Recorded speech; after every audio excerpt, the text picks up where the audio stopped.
Mac Miller, dead at 26. I didn't mind some of his music. I liked one or two of his songs, but yeah, let's talk about this because it's quite interesting actually. So, Mac Miller, reporter Mac Miller has died at the age of 26 in apparent overdose, TMZ reports. He was reportedly found in his Los Angeles home around noon on Friday. His most recent album, Swimming, just released on August the 3rd. Malcolm McCormick, or known by his adoring fans as Mac Miller, has tragically passed away at the age of 26. His family said in a statement to Rolling Stones, "He was a bright light in this world for his family, friends and fans. Thank you for your prayers. Please respect our privacy. There are no further details to his death at the time." Miller-born Malcolm James McCormick, sorry, might be mispronouncing, was recently charged with a DUI after crashing his car into a pole in Los Angeles this May. Shortly after the crash, his ex-girlfriend and Andrea Grande posted a statement about their former relationship, writing that she had cared for him and tried to support his sobriety. Spin has reached out to a representative of Mac Miller and will update this post if any more information becomes available. So, Ariana Grande's ex-rapper Mac Miller, ex-rapper boyfriend, I think it's supposed to say, Mac Miller is dead at 26 from apparent drug overdose, 4 months after splitting from songstress who is now engaged to Peter Davison, might be mispronouncing, after a whirlwind romance. Why is it every girl has a whirlwind romance? Just amazingly, sometimes they're like they're monkeys, aren't they? They got to swing from one tree to the other, and they don't let go of one until they got hold of another. The rapper's body was found in the bedroom at his home in San Francisco Valley, outside of Los Angeles, around noon on Friday. He was pronounced dead at the scene by paramedics, according to a report by TMZ. It's believed Miller died from a drug overdose, but dispatch audio from a male friend alerted authorities, described him as having suffered a cardiac arrest. The artist was notably linked to the singer Ariana Grande, who engaged in their 2-year relationship, ended their 2-year relationship back in May, and got engaged to comedian Peter Davison just 1 month later. Yeah, she wasn't seeing this guy beforehand, right? A statement from Miller's family said that McCormick, or known as his adoring fans, Mac Miller, has tragically passed away, blah, blah, blah, blah, blah. So some of the images aren't loading, guys. I apologize for that. It's mainly because I'm actually uploading the first story when I'm doing this, trying to get all the stories out. So the scene outside Mac Miller's home has been chaotic yet somber following the discovery of his body midday Friday.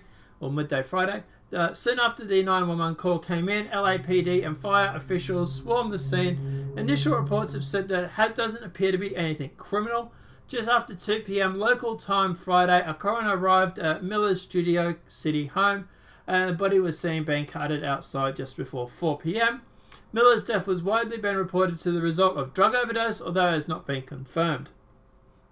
Friends and family were photographed at the home outside of Los Angeles, including an unidentified woman who was seen collapsing in a fit of tears in the driveway as police tried to comfort her.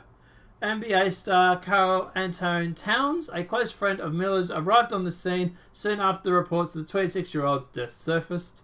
Towns tweeted, "Not only were you my favourite artist, you were one of my closest friends.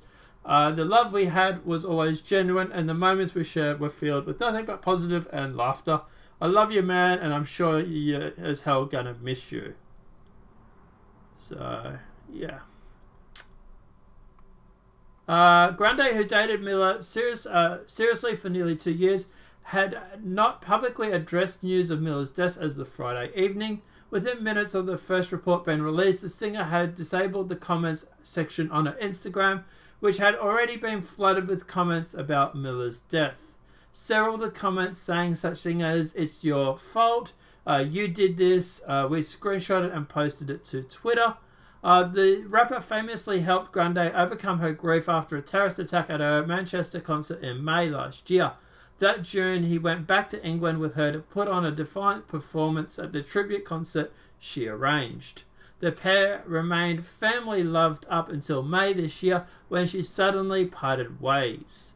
Grande addressed the breakup in an Instagram story, writing of Miller's, I respect and adore Malcolm endlessly, and I'm grateful to him for having him in my life of any form.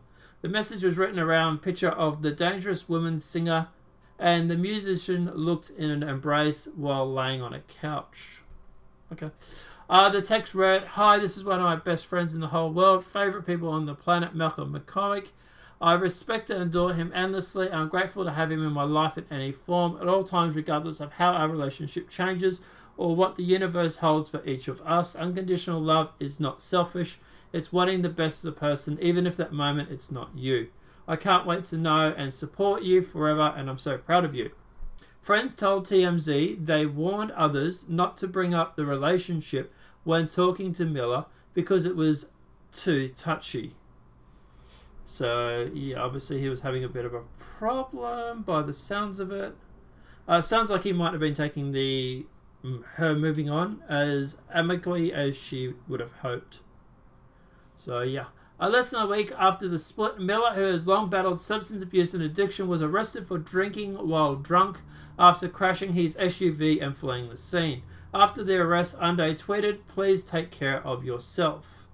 Directly following the collision, many of Miller's fans hit out at his ex, accusing her of having caused him to fall off the wagon.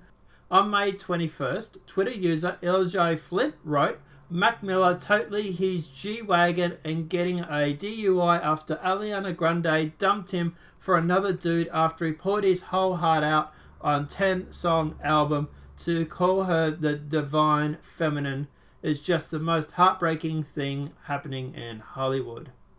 Grande responded with a statement saying, "How absurd that you minimize female self-respect and self-worth by saying someone should stay in a toxic relationship because he wrote an album about them." Which, by the way, isn't the case. Only Cinderella is about me. I wonder what she meant by toxic relationship. "I'm not a babysitter or a mother, and no woman should feel that they need to be. I have cared for him and tried to support his sobriety and prayed for his balance for years. I'll always, of course, but blaming women for a man's inability to keep his shit together is a very major problem. Let's please stop doing that. Of course, I didn't share about how hard or scary it was while it was happening, but it was. I will continue to pray from the bottom of my heart that he figures it all out and that any other woman in this position does as well." She ended with her heart. And Miller's battle with substance abuse over the past decade has been documented extensively, both from the media and his own music.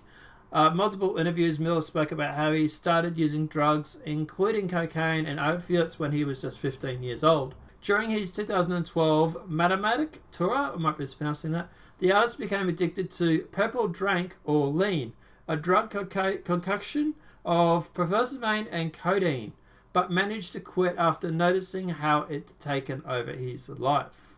"I love lean, it's great. I was not happy and I was on lean very heavily. I was so fucked up all the time, it was my bad. My friends couldn't even look at me the same. I was lost," he told Complex in 2013. It wasn't until earlier this summer that his addiction problems made headlines again following the DUI crash. The day before his death, Venture published an interview which Miller described feeling pressure from his fame and his struggle with depression. "I really wouldn't want just happiness, and I don't want just sad either. I don't want to be depressed. I want to be able to have good days and bad days. I can't imagine not waking up sometimes and being like, I don't feel like doing shit, and then having days you wake up and you feel on top of the world," he said. Elsewhere, he said that the pressure is a lot of time in my life. I've put this pressure to hold myself to the standards of what I thought was supposed to be or how I was supposed to be perceived. It's a job, it's what you sign up for, so you just have to you have to own reality, and that's the way of driving force for your life. "Do I wish every single thing I did when I was 19 wasn't a discussion? Sure," he said. Miller tweeted a link to Venture article along with a plug for his upcoming fall tour. Quote, "Go get tickets for the tour. Thundercat JID. I'm bringing a band. The show is going to be special night. It starts tomorrow. It started October the 27th, he wrote. 12 hours before his body was found, Miller also shared videos on his Instagram account from inside his home. They showed a turntable which played his new song, So It Goes.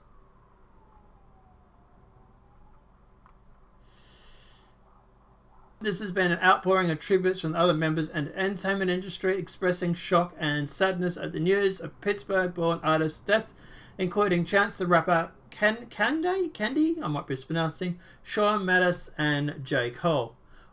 In one tweet, Chance the Rapper wrote, "I don't know what to say. Mac Miller took me on my second tour ever, but beyond helping me launch my career, he was one of the sweetest guys I ever knew. Great man. I loved him for real. Completely broken. God bless him."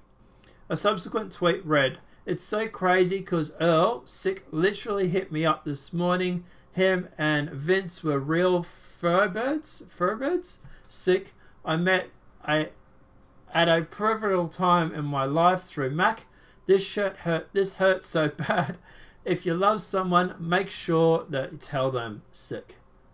Freaking rappers in there, I tell you, and the way they talk. Follow rapper J. Cole tweeted, "This is a message from anybody in the game that's going through something. If you don't feel right, you don't feel you have a substance problem, if you need an ear to vent to, if you're uncomfortable talking to people around you, please reach out to me." Overcome with emotion, artist Kalani, I might be mispronouncing, tweeted, "We were supposed to go on the Odins this week, and I was supposed to come this weekend. We were shooting your video next. Sick. Week we had to finish our new favorite show. No. You got the satin tattoo. Sick. After you did your chart, this is too much. I will miss you so much. Fucking love you, dude. The greatest." And just like basically they're all just a whole bunch of tweets. So what's my takeaway from all this? Okay, so I know there's that whole Trump curse thing that people are talking about. I don't think it's anything to do with that, and I think that's just obviously trying to minimize it. Look, to be honest, what's my view on all this? I think at the end of the day, I think he's a tortured soul. And I think he has been battling substance, drugs, alcohol and everything since he was like 15 or more. Obviously, when he was with Ariana Grande, obviously he tried to clean up, and she was a quite positive role model, as much as the New World Order is in your life. But, you know, like I say, and then when they split, it sounded like he went back to just doing his old ways. And, look, is it her fault? No, I don't think it's her fault. Look, you can't blame a girl for not staying in a relationship if he's abusive, if he's always on drugs, if he's always drinking. If he really loved her, he would have cleaned up his attitude. And look, I think blaming her for this is... I think it's just fans being distraught and just lashing out at anybody that they could find. So, yeah, trying to make sense of it. I don't think she had anything to do with it. Look, I don't even particularly like Ariana Grande. You're making me defend her. Please don't. Guys, let me know what your thoughts are in the comment section below. Do you think Ariana Grande had something to do with this? Do you think that she's responsible? Do you think that she just bailed on the relationship because of the fact that he was always drinking, he was always on drugs, and she just wanted out, she just couldn't handle it? You know, is a girl supposed to stay with that sort of toxic relationship if, you know, it's dragging her down? Personally, I wouldn't. So, yeah, I don't see a problem with what she did. But guys, like I say, let me know what your thoughts are in the comment section below. If this video has been helpful, please smack a like. If you're new, channel welcome and subscribe. Apart from that, guys, I'll see you in the next demonetized video from YouTube. Have a great night and enjoy.